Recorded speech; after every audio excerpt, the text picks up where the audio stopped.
vous fouillez dans toutes les plateformes YouTube et autres, vous avez vu que Ado a un lien direct à une quelconque rébellion. Ça n'a jamais existé. Qui a augmenté les galons de Kone Zakaria? Qui a augmenté les galons de Kone Zakaria? Après avoir reçu 500 millions, il a été gradé. Et lorsque Alassane Ouattara vient, il trouve des personnes qui sont déjà gradées. Mais ils évoluent avec leur échelon, il est non. On trouve que Ado est le père des rébellions. Pourtant, tout est clair. Blé Goudé nous a ouvert les yeux. On écoute Mamadou Koulibaly, président de l'Assemblée nationale, au temps de Gbagbo Laurent et proche de Gbagbo Laurent. C'est parti. Vous savez, moi je ne sais pas pourquoi les gens en veulent autant à Koulibaly, alors que moi, j'ai rien signé. Vous êtes tous favorables. Malgré toutes les erreurs de Gbagbo Laurent, vous lui pardonnez tout.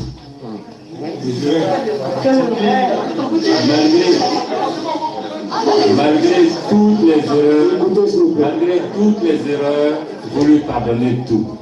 Le seul qui n'a fait aucune erreur, vous êtes toujours en train de le pendre.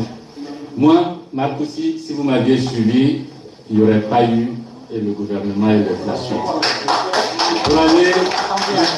Vous avez dit de regarder le passé.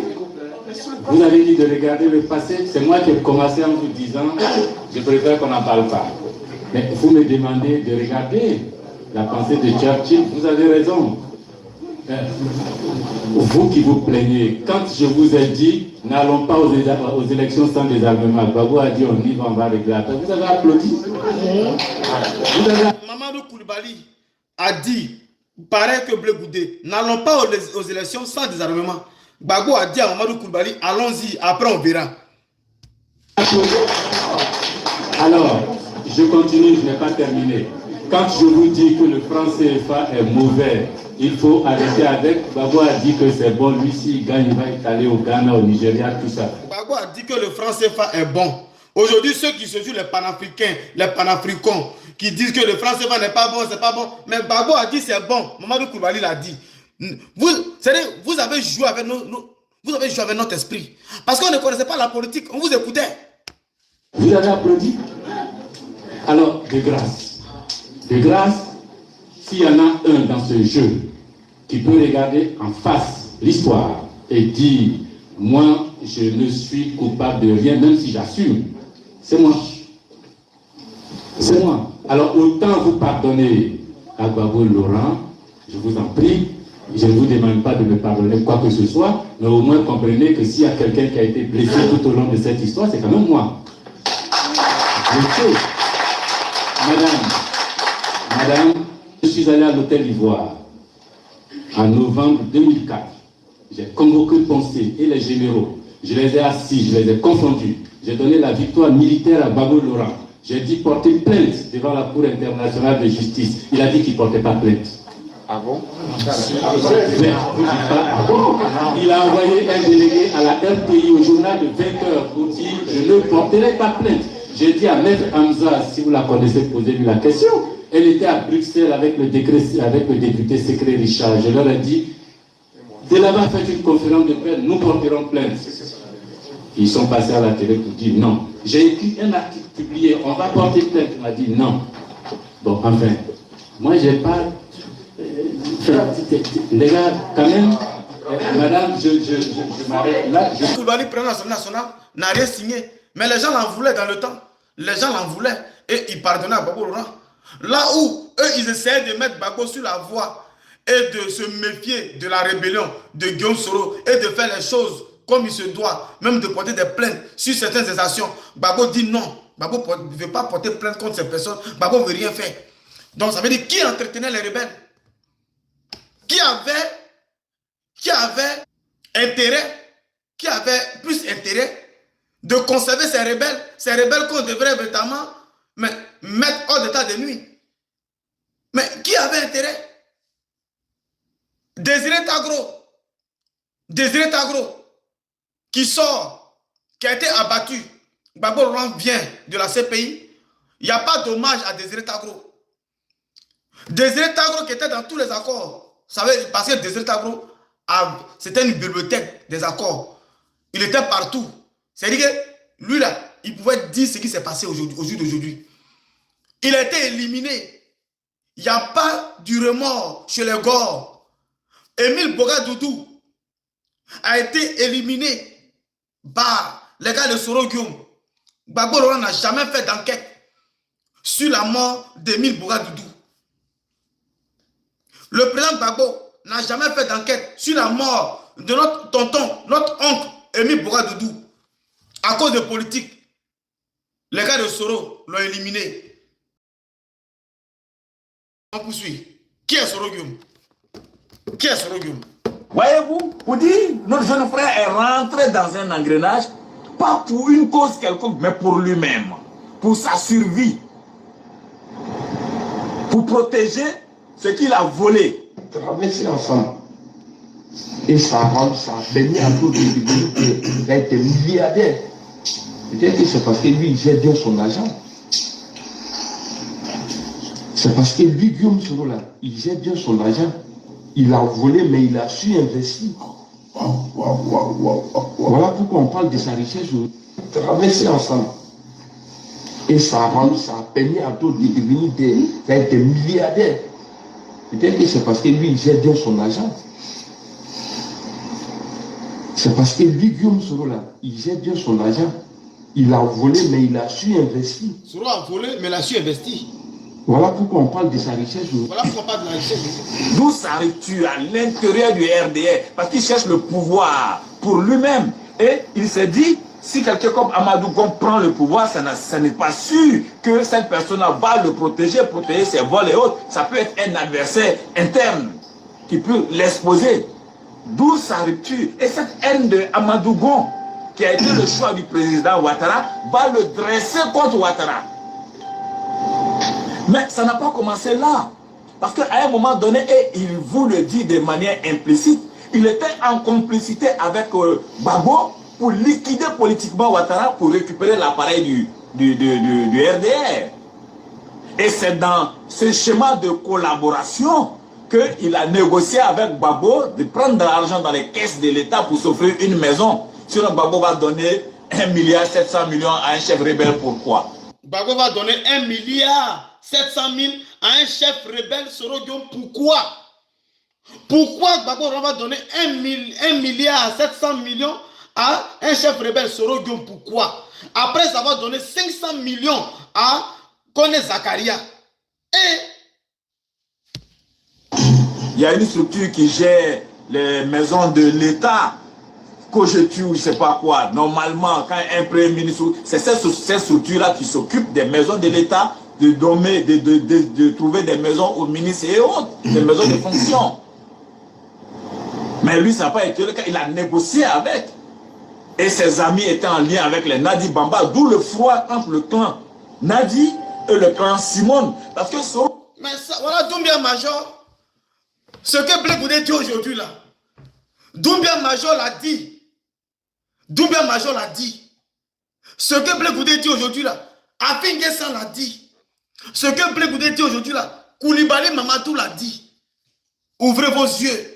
Soro Guillaume était dans un deal avec Gbagbo Laurent. Avait promis à Gbagbo de faire liquider Ouattara par les élections proprement, de sorte que Ouattara... Mais voilà, Soro Guillaume a dit qu'il allait le faire liquider Alassane Ouattara. Il a promis à Gbagbo, Soro a promis à Gbagbo de liquider Alassane Ouattara. Mais Ado, mais il est très malin en politique. Ado, c'est un dieu de la politique. Écrivez Alassane Ouattara, tu es un enfant béni. Ado a laissé faire. Il a pris Soro Guillaume à côté. Il a commencé à mener ses enquêtes pour voir comment est-ce que Soro a pu avoir cette maison-là. Cette maison-là. Les enquêtes étaient en cours en Soumrelele. Mais comme Soro, il a ses bons cas dans la République, ils ont sifflé ça à Soro. Voilà comment Soro a fui. Ado ne s'amuse pas. Hein?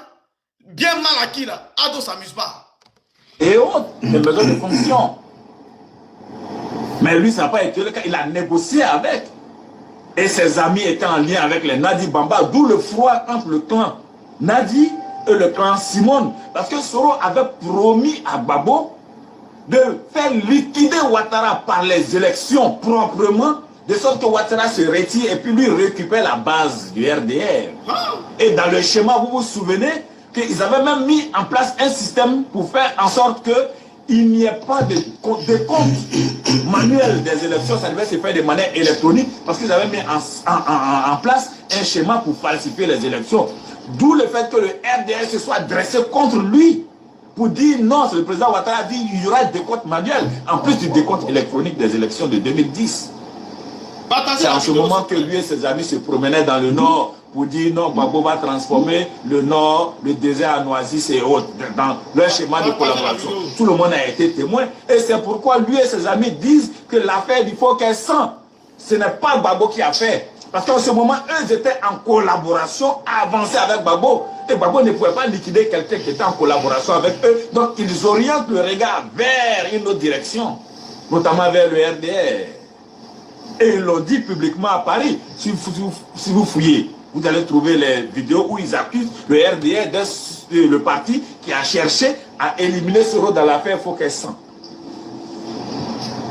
Donc, voyez-vous, vous dites, notre jeune frère est rentré dans un engrenage, pas pour une cause quelconque, mais pour lui-même, pour sa survie, pour protéger ce qu'il a volé. Donc il s'est dit, il faut se battre en faisant semblant de se battre pour une cause, mais il se bat pour lui-même. Ce n'est pas pour quelqu'un Soro se bat.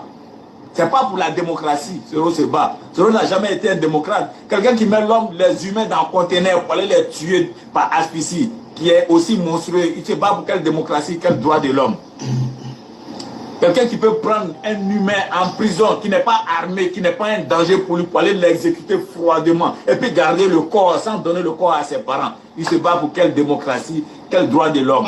On ne s'est jamais battu pour quoi que ce soit en termes de démocratie ou droit de l'homme. Il se bat pour lui-même. Et quand il faut être monstrueux, il n'hésite pas, il ne se gêne pas pour être monstrueux. Donc un individu pareil ne peut pas nous parler de constitution, de droits de l'homme et autres. Parce que lui-même, il est cruel. Wow. Il est monstrueux. Wow. Donc c'est pas de ça, il parle, il se bat pour lui-même. Donc les mots démocratie, droit de l'homme et autres, là, Soro n'a qu'à enlever ça de sa bouche, ça ne concerne pas sa personne. Parce que lui-même n'est pas comme ça. Il se bat pour quoi? C'est pas pour ça il se bat, c'est pas pour les Ivoiriens. Ouais, c'est fort. Il ne se bat pas pour les Ivoiriens. Donc sa bataille, c'est pour lui-même. C'est fort. Il est rentré dans un engrenage. Et dans cet engrenage-là, où il se battait pour le pouvoir, le choix à l'intérieur du RDR ne lui était pas favorable. Donc il s'est mis en opposition en croyant qu'il pouvait avoir un destin national. Aller faire d'autres alliances, des alliances qui vont lui permettre de prendre le pouvoir parce que le choix à l'intérieur du RDR ne lui était pas favorable et c'était quelqu'un contre lequel il avait une haine viscérale. La preuve en est que même Amadou Gon est mort, il continue de salir son âme. Il continue de le salir. Quelqu'un qui est mort, c'est-à-dire en politique, il y a un minimum de décence qu'il faut avoir. Les morts, on n'attaque pas les morts. Mais il est obligé de le salir. Il salit même son âme. Parce que pour lui, c'est ce monsieur-là qui a fait qu'il n'a pas atteint ses objectifs. Il est tellement rancunieux et haineux. Il est obligé d'attaquer l'âme des morts. Et donc, c'est cette haine-là, l'engrenage dans lequel il est rentré là, qu'il a envoyé pour aller se mettre à plat ventre, en train de ramper avec des gens que lui-même a combattu hier avec les armes.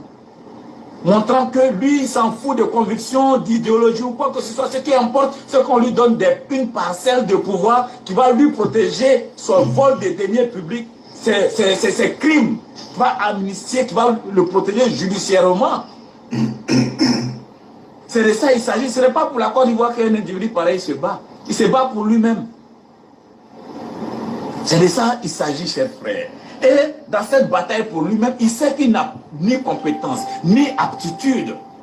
Donc ce n'est pas dans une compétition ouverte où on expose les compétences et les aptitudes que lui va gagner. Donc tout ce qui lui reste, c'est de créer une situation de chaos où lui viendra s'imposer. Pour dire c'est moi le président, j'ai quelques gens armés avec moi, donc c'est moi le président. Donc lui, voilà son schéma. Son schéma n'est pas le schéma des démocrates. Son schéma n'est pas le schéma des républicains. Son schéma est un schéma de chaos. C'est fort, c'est fort, c'est fort, c'est fort. Mes frères, si tu as écouté ça, et puis tu dis que tu n'as rien compris, c'est que tu ne vas rien comprendre. Quand Blé Goudé nous dit, Annie Kélé confirme qu'on dit à Blé Goudé, mets-toi à genoux. Allez, mets-toi à genoux. Demande pardon à Soro Guillaume. Les âmes qu'il a là, ce n'est pas les âmes contre Gbagbo, ce sont les âmes contre Alassane Ouattara. Quand on lui donne une villa de plus de 1,7 milliard, ça rime à quoi? Donner cette maison à ton bourreau. Celui qui t'a violé là, c'est lui qui tu donnes, c'est à lui que tu donnes ce genre de... Tu donnes 1,7 milliard. Donc, Gbagbo est tombé amoureux de son violeur. Il est tombé amoureux de son violeur, bizarrement. Ado a souffert dans votre main. Donc, Ado est innocent dans tout ça là. Et vous avez sali le nom d'Ado pour rien. Mais comme Dieu ne dort pas, Dieu est en train d'élever Alassane Ouattara. Mon président, Ado que moi je soutiens. Voilà pourquoi ceux qui me veulent du mal dans l'ombre là, moi aussi là, j'ai la protection d'Alassane Ouattara. Vous comprenez? Vous avez menti sur ce monsieur là pour rien. Aujourd'hui, Soro Guillaume est en froid. Il n'est pas en odeur de sainteté avec Ado. Pourquoi il ne vient pas prouver par A plus B que Ado était père d'une rébellion? Pourquoi? Posez-vous des questions. Posez-vous des questions. Là, il est en froid avec Ado depuis 2020, non? Pourquoi il ne vient pas déconstruire Alassane Ouattara? Et puis, il bavarde dans les cabarets de Paris. J'avais fait asseoir Ado par terre pour donner un conseil. C'est ça la déconstruction. En réalité, il n'a jamais respecté Alassane Ouattara. Il n'a jamais aimé Alassane Ouattara. Donc, ces propos qu'il tenait vis-à-vis de Gbagbo, ce sont des propos de quelqu'un qui veut faire croire qu'il n'a rien à voir avec Gbagbo Laurent. Mais dans les témoignages là, Doumbia Major a témoigné que Nadi Bamba, tout ça, ils étaient dans le groupe. Il y avait la division entre eux avec Simon Gbagbo parce que Soro Guillaume ne voulait pas désarmer et il avait son clan dans le camp Gbagbo.